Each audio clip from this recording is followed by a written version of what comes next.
everyone, and welcome to 3 Shakespeare retellings I have on my TBR.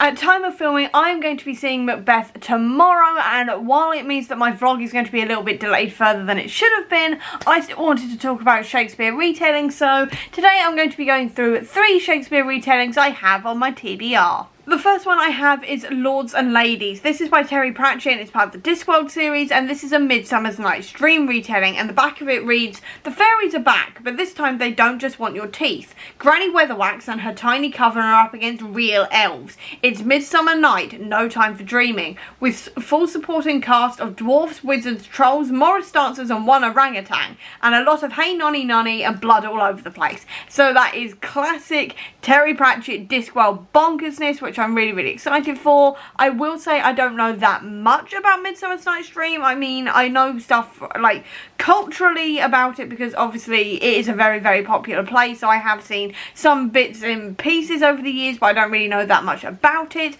But I am really excited to see Terry Pratchett's interpretation of it, and just to see what he makes of the play, and then also how dwarves, wizards, trolls, Morris dancers and one orangutan get involved. Like, I can guess how the orangutan gets involved because that's the librarian of the Unseen University, but I'm really excited to see how everybody else gets involved, and also to see the witches again, because I will say I do love the witches of the Discworld. They are so much fun, and I'm really excited to see what they're going to do and how they get involved in all of these shenanigans. There is also Immortal Longings, and this one is by Chloe Gong, and this one is an Antony and Cleopatra retelling, and I know nothing about Antony and Cleopatra, and I mean literally nothing. Like, I think obviously Cleopatra was a real person, but I don't know if Antony was a real person as well and they were connected. Maybe? I think I'm right on that in saying that they're real people, but I genuinely don't know. I know nothing about them if they were real people. I know nothing about the play either,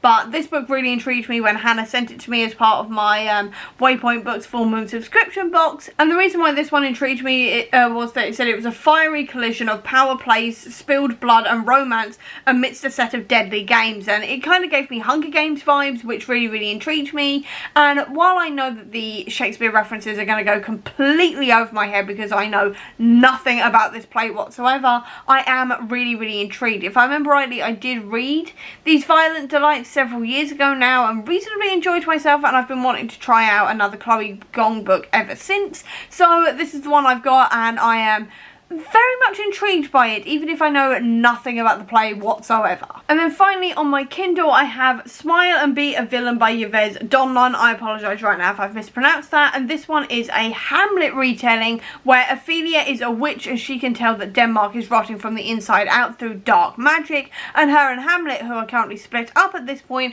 have to team up together to try and save Denmark itself, which sounds really intriguing to me, and I think this one is going to be a good one for me anyway because I actually know the play Hamlet. I saw the Benedict Cumberbatch version 5 times in the cinema, I think it was. I saw it multiple times in the cinema when it came out. I literally watched it on the day it was being streamed, and then when it did all of the repeats, I watched it I think about 3 times in the space of 1 month, to be honest. I went over and over again. Not just because it was a Benedict Cumberbatch thing, and I absolutely adore that man. He is one of my favourite actors of all time.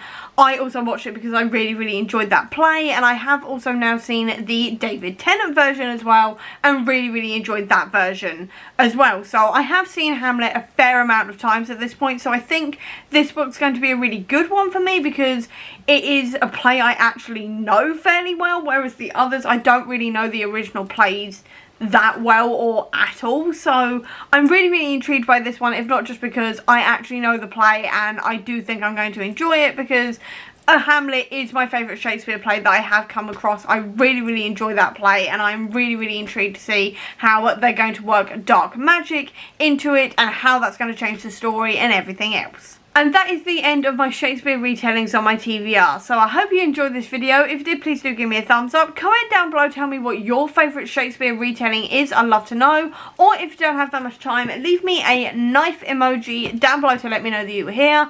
I'll also leave a link as well down below to all of my social media if you want to check it out, including to the Comic Book Sanctum, which is my website dedicated to Marvel Comics, as well as a link as well down below to my Bookish Etsy store if you want to treat yourself to something bookish today. Or if you just want to see any more of my videos, please click subscribe here, and over here will be the link to my previous video. Until next time everyone, bye!